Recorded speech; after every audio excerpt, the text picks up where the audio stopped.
दोस्तों, इजिप्ट को रहस्यमय बनाने वाले वहाँ के शासक ही हैं। जितने रहस्यमय वहाँ के पिरामिड्स हैं, उससे भी ज़्यादा रहस्यमय वहाँ के शासकों की ज़िंदगी रही है। लेकिन वो बात अलग है कि पिरामिडों के रहस्यों के आगे वहाँ के शासकों के रहस्य धुंधले पड़ जाते हैं। आज के इस रहस्यमय वीडियो में हम इजिप्ट के उन दो शासकों की बात करेंगे जो रिश्ते में तो बाप बेटे थे, लेकिन ये दोनों शासक इजिप्ट के इतिहास में हमेशा एक दूसरे की सोच के दुश्मन बने रहे। दोस्तों, हम बात कर रहे हैं आखानातन और उसके बेटे तूतनखामेन की।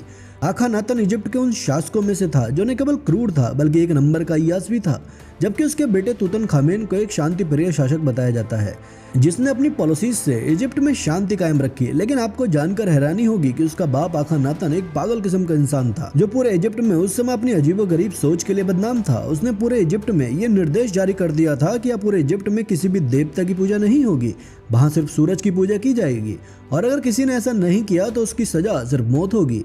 इस बात के चलते उसके संबंध उसके पड़ोसी राज्य से भी बिगड़ गए थे। उसके सभी पड़ोसी राज्य उसे बुरी तरह से नाराज रहते थे क्योंकि उसने न सिर्फ अपने धार्मिक कार्यों से लोगों को ठेस पहुंचाई थी बल्कि वो पूरे इजिप्ट में अपने नाजायज रिश्तों को लेकर भी बदनाम हो चुका था, जिस वजह से इजिप्ट के पड़ोसी राज्य उसे अपने दुश्मन की तरह देखने लगे थे। आपको बता दें, आखानातन एक ऐसा वैश्य दरिंदा था जिसने अपनी हवस के चलते अपनी 3 सगी बेटियों तक को नहीं छोड़ा था। वैसे तो आखानातन की कई औलादें थीं, लेकिन इसकी 3 बेटियां मेरितातेन, मेकातातेन और अनक्सेनामोल बेहद ही खूबसूरत थीं। हिस्टोरियंस का कहना है कि मेकातातेन की मौत तो अपने ही पिता आखानातन के बेटे को जन्म देते समय हुई थी, लेकिन अपनी इन बेटियों में से तीसरे नंबर की बेटी अनक्सेनामोल के साथ उसका रिश्ता उस समय काफी चर्चा में रहा था क्योंकि आखानातन अनक्सेनामोल को अपनी राजकुमारी बनाना चाहता था। आखानातन की जब ये बातें राजघराने से बाहर निकली तो पूरे इजिप्ट में उसकी चर्चा होने लगी, लेकिन उसका खौफ इतना ज्यादा था कि उसके साम्राज्य का कोई भी इंसान इन बातों पर कभी खुल के चर्चा ही नहीं करता था। लेकिन जब ये बातें इजिप्ट के पड़ोसी राज्यों तक पहुंची तब इजिप्ट के अपने पड़ोसी राज्यों से संबंध बिगड़ते चले गए। वैसे तो इजिप्ट के शासक अपने रंगीन मिजाज के लिए पूरी दुनिया में बदनाम थे, लेकिन आखानातन की कहानी ही कुछ और थी क्योंकि इसने बाप बेटी के रिश्ते को ही शर्मसार कर दिया था। आपको बता दें कि एंशिएंट इजिप्ट में इस तरह के रिश्ते आम हुआ करते थे। प्राचीन समय में इजिप्ट में बहन भाई की शादियां भी करवाई जाती थी। उनका मानना था कि ऐसा करने से सत्ता किसी भारी इंसान के पास नहीं जा सकती थी।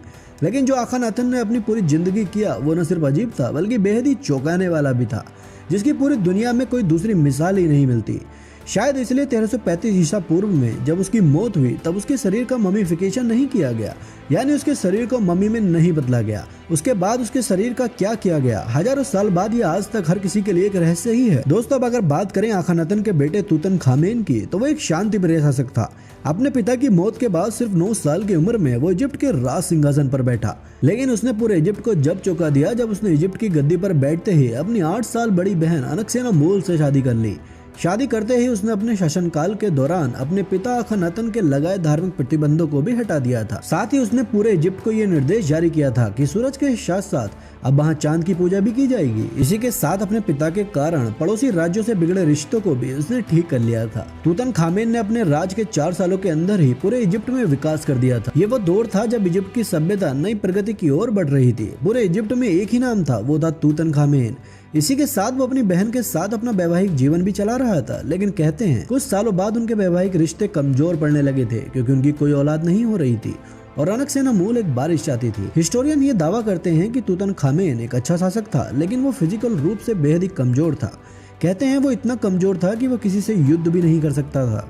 कुछ हिस्टोरियंस का ये भी कहना है कि वो शरीर से इतना ज्यादा कमजोर हो गया था कि वो अपना जीवन भी सही से नहीं जी पा रहा था, जिसकी वजह से उसके रिश्ते अनक्सेनामोल से बिगड़ने लगे थे। अब आप सोच रहे होंगे कि अगर तूतनखामेन इतना कमजोर था तब उसने अपनी सत्ता को इतने अच्छे ढंग से कैसे चलाया, तो इसका जवाब है अय्या तूतनखामेन का वजीर था और वो इजिप्ट में अपने दिमागी खेलों के लिए जाना जाता था।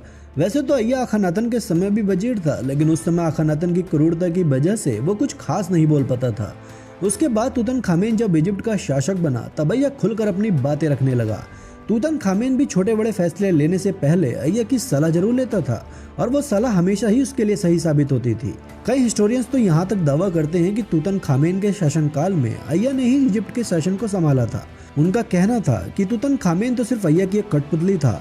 उस समय जो भी फैसले लिए जाते थे उसमें अय्या की ही मेन भूमिका होती थी, लेकिन इतिहास में अय्या और तूतनखामेन के रिश्ते को लेकर कुछ साफ नहीं है। कुछ जगह अय्या को तूतनखामेन का नाना बताया गया है तो कुछ जगह दादा।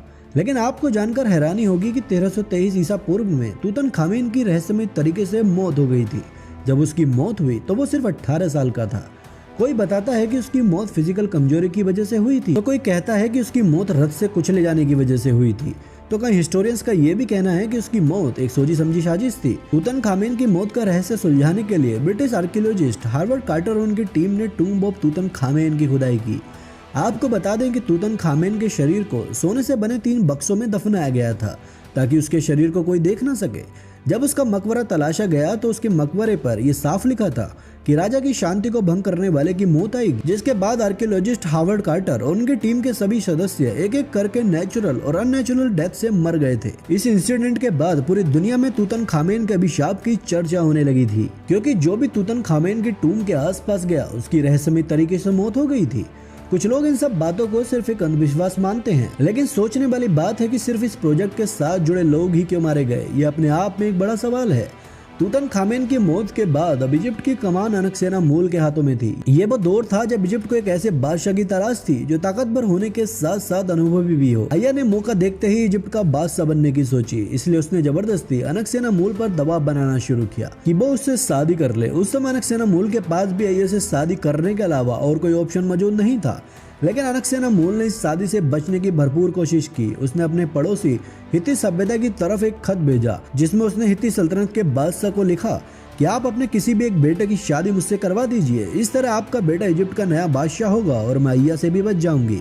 हित्ती सल्तनत के बादशाह ने यह खत पढ़ते ही अपने सबसे ताकतवर बेटे को इजिप्ट की तरफ रवाना कर दिया, लेकिन अय्या बहुत ही शातिर था। उसे इस बात की भनक लगते ही उसने हित्ती सल्तनत से आए उस राजकुमार को रास्ते में ही धोखे से मरवा दिया, जिसके बाद अय्या ने अनक्सेनामूल के ऊपर और दबाव बनाया और 2 बातें कही कि या तो तुम मुझसे शादी कर लो या यूं ही मौत का तमाशा देखो। जिसके बाद हार मानकर अनक्सेनामूल ने अपने से कई साल बड़े अय्या से शादी कर ली। ये पहला मौका था जब इतने अधेड़ उम्र का शख्स इजिप्ट का राजा बना हो।